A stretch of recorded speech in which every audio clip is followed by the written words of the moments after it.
Selamat pagi anak-anak. Pagi, Bu. Jempolnya aja, jempolnya. Pagi, Bu. Oke, selamat pagi. Ya, nanti Pagi, jempolnya Bu. aja ya. Kalau jempolnya aja. Kalau mau nyalakan matikan juga boleh. Tapi kalau ada yang kesulitan nyalakan matikan, boleh melambaikan tangan gini atau pakai jempol gini. Oke? Semangat, semangat, semangat. Jempolnya mana? Oke, terima kasih. Nah, sebelum kita mulai pelajaran hari ini, kita berdoa dulu. Berdoa menurut yang di IG juga ya, yang di IG ikut berdoa, walaupun nggak kelihatan wajahnya. Kita berdoa menurut agama dan kepercayaan masing-masing. Berdoa mulai.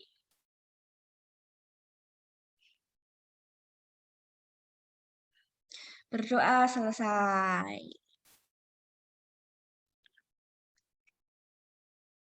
Ya, doa selesai. Meskipun kita nggak bisa ketemu, tapi ini sedikit mengobati rasa kangen.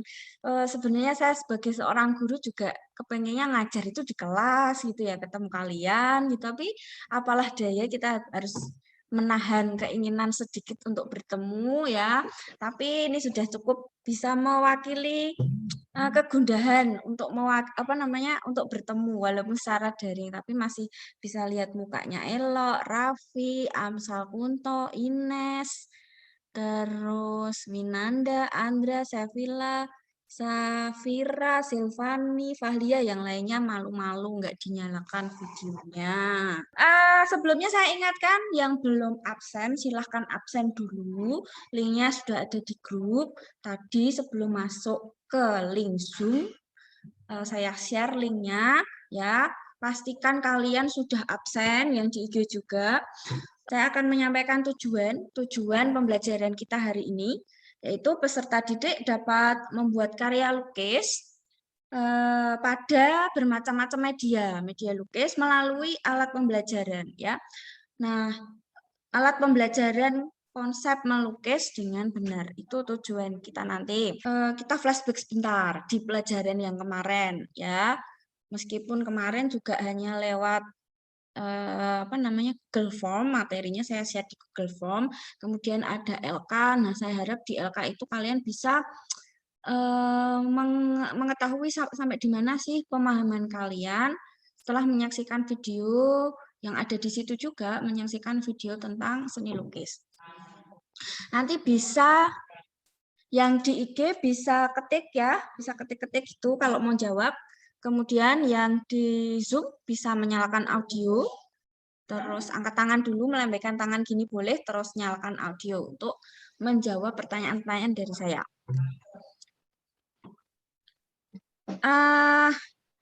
Kemarin ada tiga pengertian ya, ada tiga macam pengertian yang kita bahas. Ada seni lukis, ada melukis, ada lukisan. Sama apa beda sih itu kira-kira? Seni lukis, melukis, dan lukisan itu beda apa sama? Beda ya, Raffi. Oke, silakan Raffi jawab. Beda, sip. Beda. Kemudian untuk yang seni lukis. Nah, ingat nggak? Seni lukis itu apaan sih? Seni lukis. Ayo yang sudah bergabung. Oke. Seni lukis. Seni lukis apa seni lukis? Yang di IG bisa, yang di IG bisa ketik-ketik jawab boleh. Cepet-cepetan jawab ayo yang di IG. Beda, oke. Hafiz, kata Hafiz, seni lukis, melukis dan itu berbeda. Bedanya di mana? Berbedanya kalau seni lukis itu apa? Kalau melukis itu apa? Nah, buka kepean iki donan ya bingung. Ada tiga tiga ya kemarin seni lukis ambil satu kata aja. Lukisan itu apa? Satu kata aja. Nggak usah dijebarkan terlalu panjang. Nanti kalian bisa akan mendapat pemahaman sendiri. Terus lukisan, melukis itu apa? Satu kata aja. Nah, nanti belakangnya pasti akan lebih mudah menjabarkan. Melukis dulu deh. Melukis itu apa, ayo? Kegiatan mengolah medium 2 dimensi atau permukaan data dari objek 3 dimensi untuk mendapatkan kesan tertentu. Ya, tepuk tangan buat Raffi. Terima kasih Raffi. Satu kata yang penting adalah apa yang di depan itu? Mengolah medium. Kegiatan, ya toh. Melukis itu kegiatan. Nah, itu yang paling penting. Kemudian kalau lukisan, apa lukisan? Suatu pengalaman artistik yang ditumpahkan dalam bidang 2 dimensi. Ya, lukisan itu bendanya. Bentar. Misalkan ini. Nah, lukisan ini bendanya. Jadi dia objeknya ya. Objek hasil karya seni kita. Jadi itu kalau ada pertanyaan lukisan itu apa? Cari aja yang ada objek, ada kata objeknya. Nah, itu pasti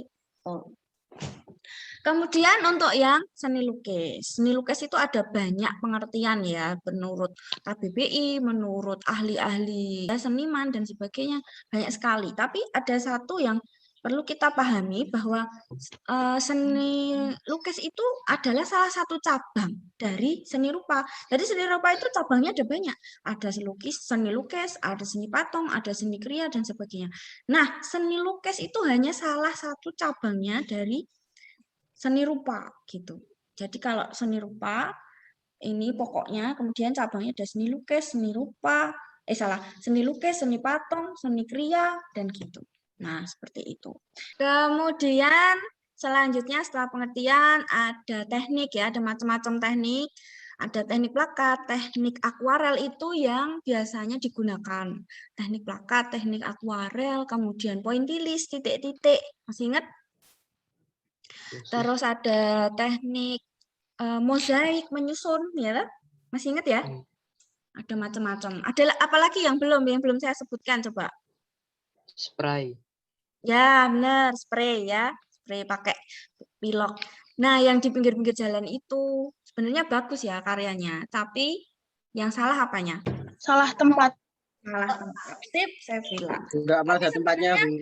Oke, itu macam-macam teknik, nanti kalian bisa buka lagi. Kemudian ada tema lukisan ada 6 ya.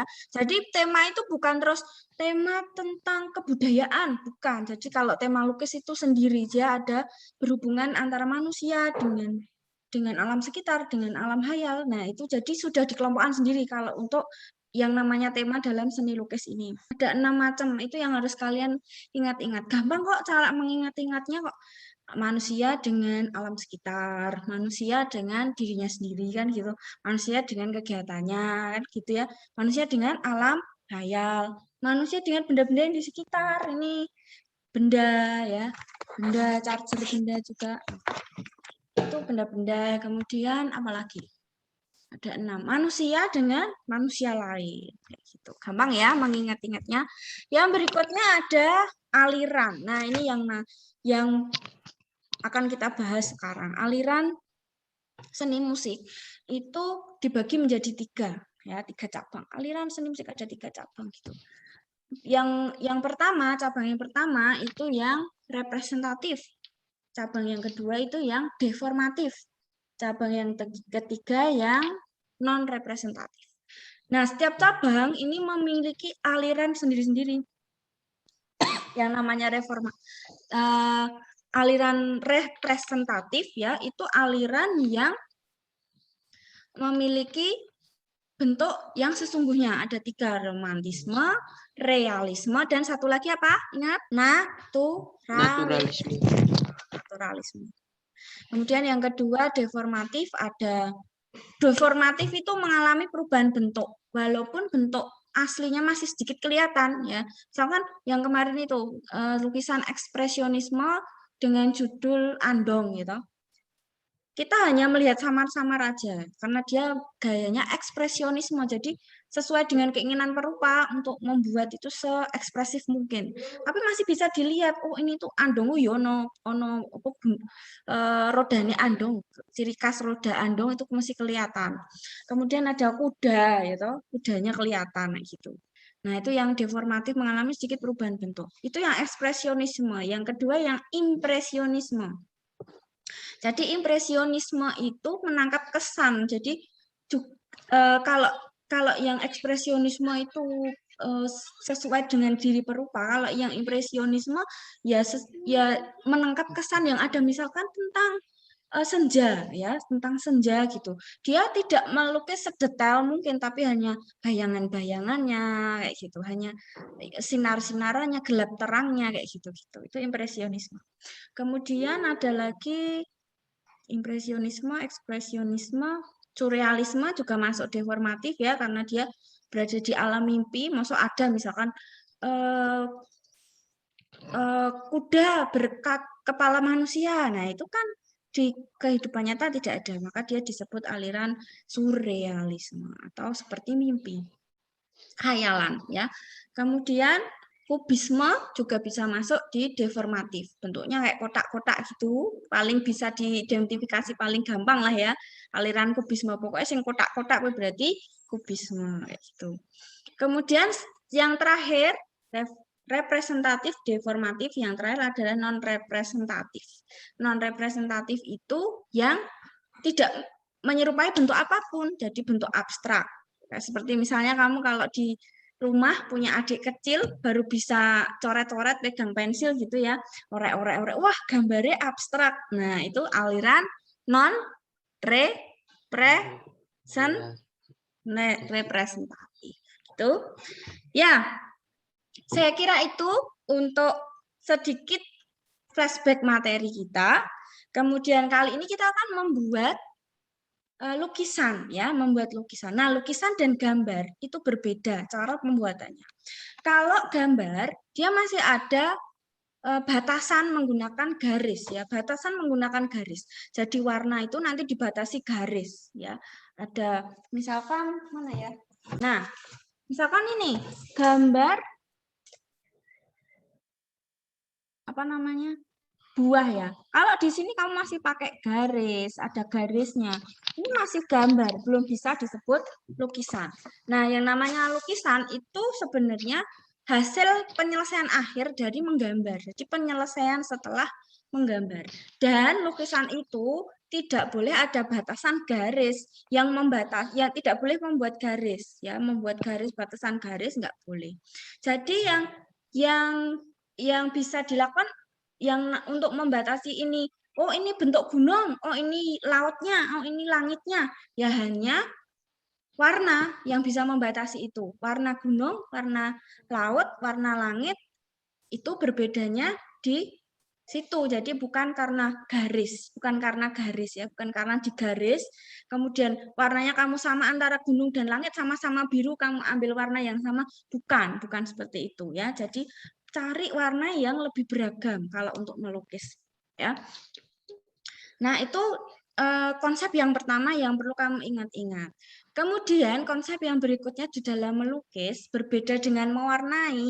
Kalau mewarnai kamu bisa pilih bagian yang kepengen kamu warna yang mana dulu. Tapi kalau untuk melukis itu ada urutannya. Bagian yang paling belakang dulu yang harus kamu buat, kemudian yang di tengah, kemudian semakin depan, sampai pada penyelesaian di akhir-akhir. Nah, itu paling depan, itu dibuat paling akhir, kayak gitu. Ya, kita langsung saja di sini saya ada contoh lukisan. Nah, ini ada contoh lukisannya seperti ini. Ini saya sendiri yang membuat. Ya, saya sengaja pakai plastik karena nanti bisa kita gunakan untuk alat pembelajaran konsep membuat lukisan seperti apa. Nah, ini lukisannya seperti ini. Ini yang tadi saya katakan tidak berupa garis ya, jadi tidak dibatasi garis, tapi hanya warna yang membedakan antara bentuk satu dengan bentuk yang lain, objek satu dengan objek yang lain. Misalkan di sini ada gunung ya, jadi tidak perlu digaris, kemudian warna gunung dan warna langit kok sama-sama biru ya. Pada kenyataannya yang namanya melukis itu silahkan kamu mau pakai langit warna merah, langit warna orange, warna pink, bahkan ya hijau, boleh saja, itu sah-sah saja. Yang kalau itu dalam konsep melukis ya boleh ya. Gunung pun demikian, mau pakai warna biru tua, biru muda, bahkan kuning keemasan boleh, hitam ya, semuanya boleh, tidak ada yang salah ya. Itulah namanya art ya, tidak ada salah atau benar, nggak ada.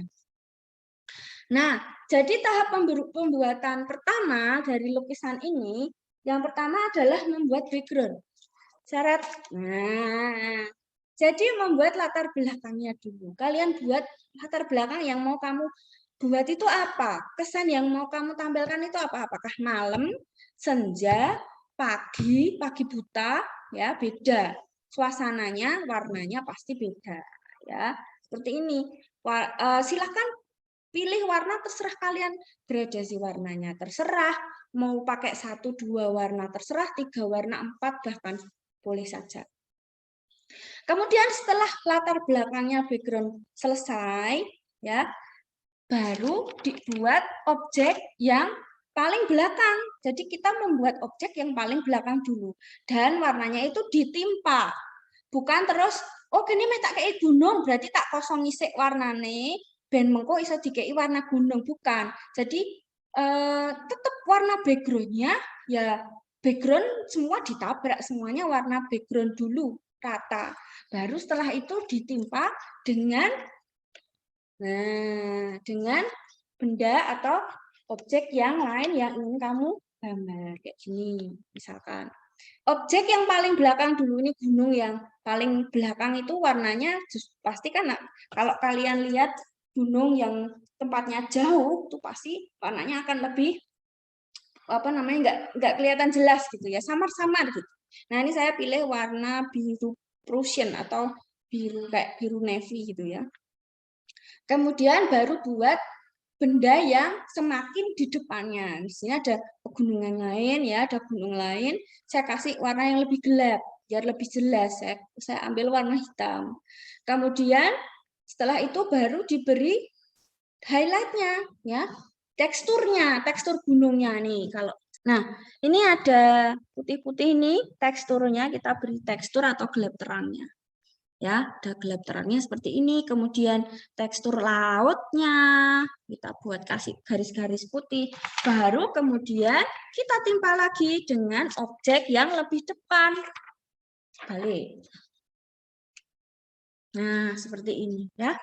Nih, seperti ini. Jadi saya buat di sini saya buat rumputan, kemudian pohon di objek yang lebih depan lagi gitu.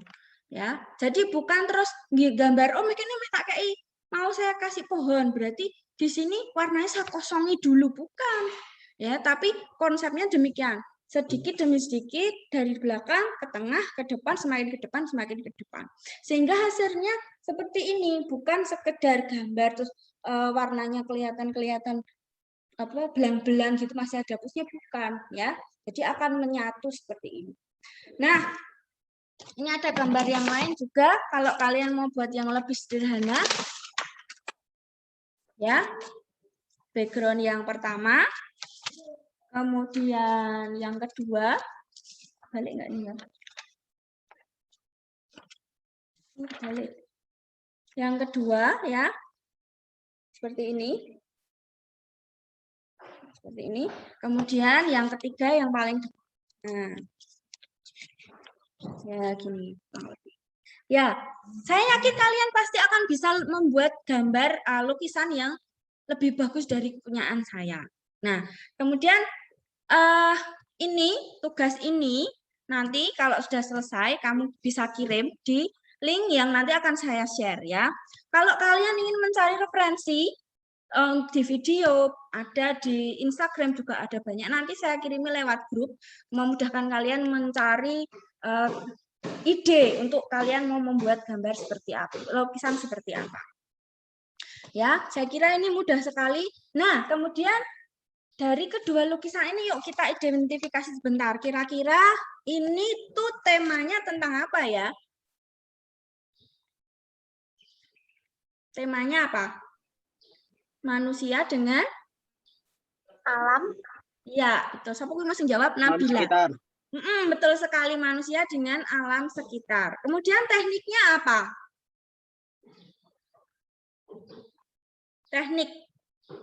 Saya pakai teknik apa? Apakah akuarel? Apakah semprot? Apakah plakat? Yang benar yang mana kira-kira? Plakat. Plakat ya, karena Tebal ya, tebal. Nah, kemudian alirannya masuk di apa ini? Aliran yang apa? Ya, alam sekitar betul, akuarel betul ya yang di IG. Nai siapa itu? Alam sekitar, betul. Firdi Abimanyu plakat ya, betul. Sekarang alirannya. Aliran apa? Kalau alam sekitar itu temanya biasanya alirannya apa? Naturalisme. Iya, betul sekali. Tepuk tangan buat kalian. Terima kasih sudah menjawab dengan betul. Nah, jadi tugas kalian yang berikutnya, kalian membuat lukisan, medianya terserah. Mau pakai botol bekas, mau pakai kayu, mau pakai kanvas, kalau kamu bisa beli, monggo silahkan. Mau pakai batu, boleh. Mau pakai apa ya, pokoknya terserah lah, bebas yang kira-kira itu bisa digunakan untuk membuat lukisan. Medianya bebas, tentu saja disesuaikan dengan alatnya. Kalau kamu pakainya cat air, maka seperti botol plastik, pasti nggak akan nempel di cat air ya. Nah gitu, jadi jadi disesuaikan antara cat dengan medianya disesuaikan. Bisa ya? Oke, tugas sudah, diskusi sudah. Sekarang saya membuka pertanyaan. Di sini Zoom-nya masih tinggal 5 menit, tapi IG-nya masih bisa lanjut ya. Karena Zoom-nya tinggal 5 menit. Silahkan yang mau bertanya, segera tanya. Yuk. Bu, saya mau bertanya, Bu. Ya, silahkan Ines. Itu melukisnya pakai media yang kemarin di-share sama Bu Lydia apa pakai kertas, Bu? Nah, itu yang baru saja saya bilang, medianya bebas. Kamu mau pakai CD, ya boleh. CD bekas, compact disc itu toh, boleh. Terus pakai bebas pokoknya, telenan, kayu, sotel, itu mau pakai apalah yang ada di rumahmu aja, ya. Jadi biar nggak terlalu sulit juga. Kalau di rumah Bu kok sotelnya masih dipakai Ibu ya, telenannya juga masih dipakai Ibu. Ya cari botol bekas atau cari kayu sempilan kayu, boleh. Mau cari batu, boleh, silahkan. Gitu, Ines. Ya, gitu Ines. Oke, sama-sama. Yang lain? Yang lain? Bu izin bertanya di IG. Kalau cat air itu bisa menempel di kertas kanvas nggak, Bu? Bisa. Bisa. Kamu pakai kertas juga boleh ya, tapi tidak usah terlalu enggak usah terlalu besar. Paling enggak ukuran ini aja. Separuh gini aja sudah boleh. Supaya enggak lama ya bikinnya, jadi ukurannya kecil aja. Terus dari pertanyaan dari Gracia, boleh pakai kaca, Bu? Boleh. Kaca boleh, silahkan. Bu pakai kertas, boleh juga pakai kertas. Cuman gini, kalau kertas itu resikonya kalau air dia gampang tembus, tembus basah ya. Jadi sangat beresiko kalau untuk yang kertas gitu. Jadi kamu harus hati-hati kalau memang pakai kertas, cari yang agak tebal. Terus juga campuran airnya jangan terlalu banyak gitu. Bisa nempel di kanvas sudah ya, pakai kaca boleh. Oke. Yang lain, pertanyaan yang lain? Tidak ada. Kalau tidak ada yang di Zoom saya tutup. Nanti yang di IG masih bisa lanjut tanya-tanya ya. Yuk, terima kasih kalian sudah mendengarkan penjelasan saya, sudah mengikuti pelajaran dengan sangat baik, antusias ya. Nah, sebelum kita tutup, kita berdoa dulu. Yuk. Berdoa menurut agama dan kepercayaan masing-masing. Berdoa mulai.